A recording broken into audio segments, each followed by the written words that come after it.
So I'm going to ask you, Professor, to tell us why you believe that all these various rankings suggesting that India in the Modi years is a country where democracy is in recession are actually inaccurate, falsified, and are demonizing democracy in India. India gets a bum rap in the international rankings. Now, I know that because they provide evidence. What is a bum rap? A bum rap is an unfair deal. And I will say not so much India as Indians get an unfair deal in the ranking. After all, it's your democracy.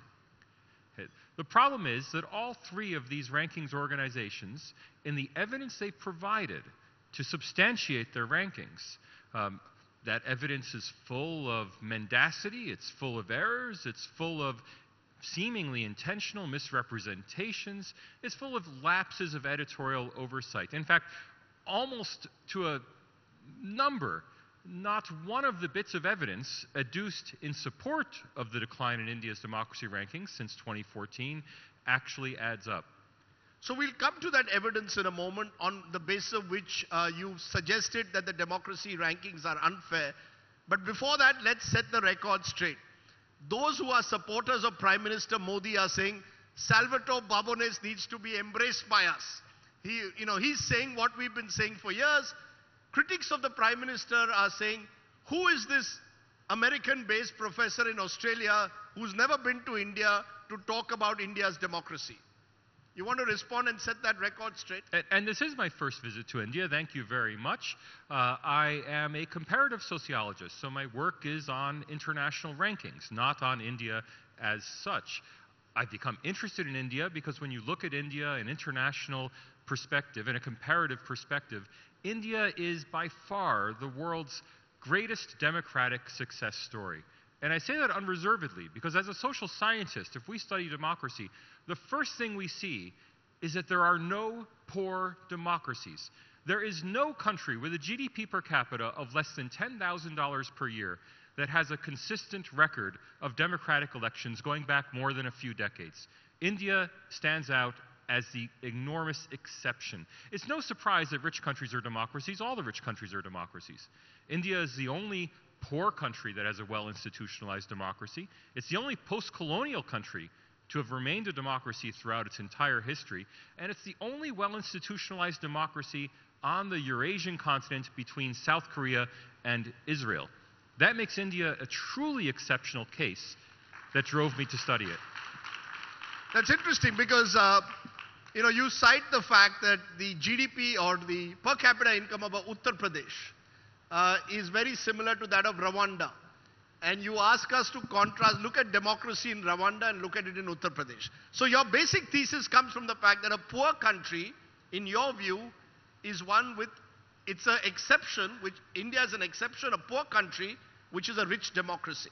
Statistically, it stands out. And I am a sociologist. My background, though, is as a statistician. Those of you who are engineers, I know engineers are very popular in India, will be surprised to learn I have a Master of Science in Engineering from Johns Hopkins, but it's in applied math. So I can't actually build something. Yes, we have to control for factors like wealth. We have communal, I've read a lot about communal tensions in Uttar Pradesh. I've heard a lot about communal violence in Uttar Pradesh. Compare that to the communal violence in Rwanda or in a Burundi, countries that have similar levels of GDP per capita as Uttar Pradesh, and it's shocking. Compare Bihar to Democratic Republic of the Congo. The Congo is the heart of darkness. It is the archetype of the basket case of a failed state. Well, Bihar has problems. I've read about them. I've never been there. I'd love to learn more about it, but nothing on the scale of the problems in the Congo. And I think that's a testament to the success of India.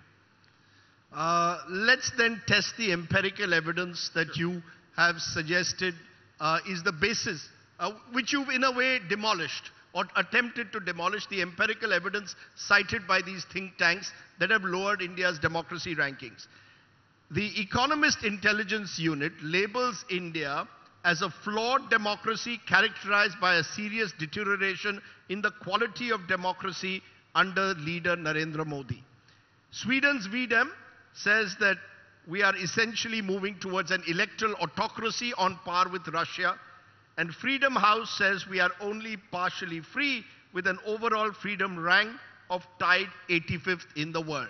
Now, one of the major reasons they cite for this is discrimination against minorities, and they use laws like CAA to suggest, or the abolition of Article 370 to suggest that minorities are under siege.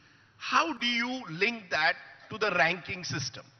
So let's be clear, as in the last session, when we say minorities, people are really talking about Islam in India. We're talking about Muslims. Primarily about Muslims in India. Muslims are severely underrepresented in Indian politics. They're probably severely underrepresented at this conference. How many Muslim speakers are at the conclave? Probably not 15%. Now, there are reasons for that. You don't have to have overt discrimination to see that sort of figure. Muslims in general are poorer than the rest of India. How many poor people are in the audience here? Very few. Right? So if there are lower levels of education, if there are lower levels of income, you would expect lower levels of accomplishment at the level of parliamentary seats. Now, I'm not excusing that.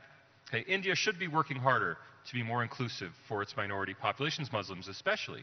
But the rankings have pointed specifically to this number of a low level of Muslim representation. 5% of Lok Sabha is Muslim.